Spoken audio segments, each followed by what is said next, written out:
안녕하세요. 국제나음병원 척추의사 윤준호입니다. 네, 허리가 아프셔서 많이 찾아오시는데요. 허리가 아프면 가장 궁금한 건 허리가 왜 아픈지에 대한 것이죠. 사실 허리가 아픈 원인은 크게 4가지 정도로 구분해서 생각해 볼 수 있는데요. 일단 모든 통증의 기본적인 세포 단위에서 가장 기본적인 원리는 염증입니다. 염증이 왜 일어났는지에 따라서 통증의 원인을 분류할 수 있는데요. 근육이든 인대든 디스크든 신경이든 어느 자극이나 미세한 손상이 발생하면 몸은 염증 반응을 일으키고 이것이 통증으로 느껴집니다. 그래서 특별히 구조적 이상이 없어도 염증만으로도 허리가 아플 수 있는 거죠. 두 번째는 이제 염증이 발생하는 원인별로 나눠서 생각했을 때 가장 먼저 떠오르는 것이 손상이 되겠습니다. 대표적으로 골절 또는 디스크 파열 같은 게 들 수가 있습니다. 넘어지거나 무거운 물건을 들다가 조직이 손상되면 실제로 통증은 갑자기 그리고 빠르게 강하게 나타납니다. 이럴 경우에는 통증의 시작 시점이 굉장히 분명한 편이 많아서 환자분들도 언제부터 아팠는지 기억을 하시는 경우가 많습니다. 세 번째는 신경 문제입니다.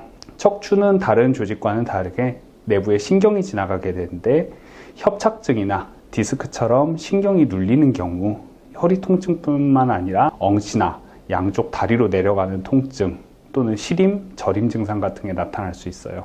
그리고 심한 경우에는 힘이 빠지거나 마비 증세도 발생 가능합니다. 이때는 보통 허리가 아픈 것이 아니라 그런 증상을 주로 원인으로 병원을 찾게 되시더라고요. 마지막으로는 기타 이제 여러 가지 요인들이 합쳐졌을 때 허리가 아플 수 있어요. 잘못된 자세나 오래 앉아있는 생활 습관, 그리고 척추 측만처럼 척추에 구조적인 이상이 있거나 아니면 체형 문제처럼 오랫동안 기간들이 걸쳐서 척추에 부담이 쌓이면서 생기는 경우입니다. 이런 경우에는 하루아침에 생기기보단 반복적으로 그리고 서서히 나타나는 경우가 많습니다. 중요한 점은 이런 척추 통증의 원인이 한 가지 원인으로만 나타나는 게 아니라 보통은 여러 가지 원인이 복합적으로 나타나게 됩니다. 힘든 일을 많이 하게 되면 그날 하루 뻐근한 경우가 많지만 그게 쌓이고 쌓여서 디스크가 터지게 되는 그런 식으로 허리 통증이 악화될 수 있다는 거죠. 그래서 대부분의 경우에는 이런 여러 가지 요인들이 합쳐서 나타나기 때문에